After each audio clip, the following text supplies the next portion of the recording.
I used to go to thrift stores with my friends. We'd take the train into Boston and go to the garment district, which is this huge vintage clothing warehouse. Everything is arranged by color, and somehow that makes all of the clothes beautiful. It's kind of like if you went through the wardrobe in the Narnia books, only instead of finding Aslan and the White Witch and horrible Eustace, you found this magic clothing world.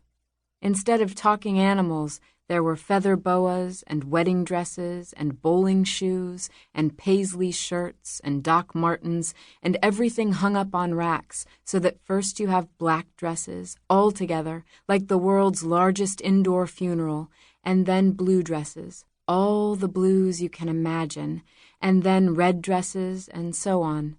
Pink reds and orangey reds and purple reds and exit light reds and candy reds.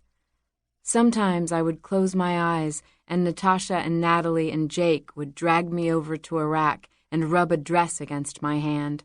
Guess what color this is? We had this theory that you could learn how to tell just by feeling what color something was.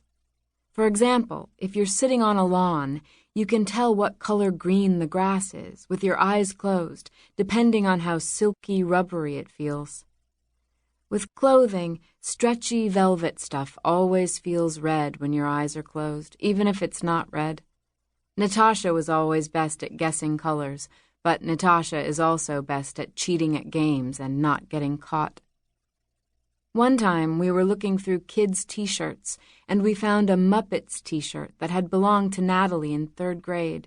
We knew it belonged to her because it still had her name inside, where her mother had written it in permanent marker when Natalie went to summer camp. Jake bought it back for her because he was the only one who had money that weekend.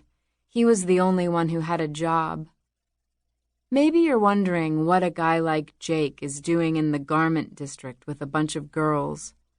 The thing about Jake is that he always has a good time, no matter what he's doing. He likes everything, and he likes everyone, but he likes me best of all. Wherever he is now, I bet he's having a great time and wondering when I'm going to show up.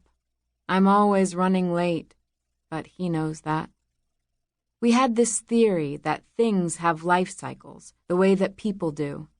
The life cycle of wedding dresses and feather boas and t-shirts and shoes and handbags involves the garment district. If clothes are good, or even if they're bad in an interesting way, the garment district is where they go when they die. You can tell that they're dead because of the way that they smell. When you buy them and wash them and start wearing them again, and they start to smell like you, that's when they reincarnate. But the point is, if you're looking for a particular thing, you just have to keep looking for it. You have to look hard. Down in the basement at the garment district, they sell clothing and beat-up suitcases and teacups by the pound.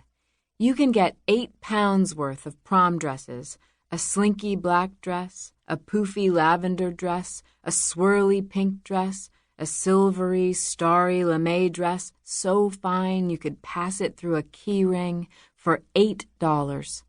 I go there every week, hunting for Grandmother Zophia's fairy handbag.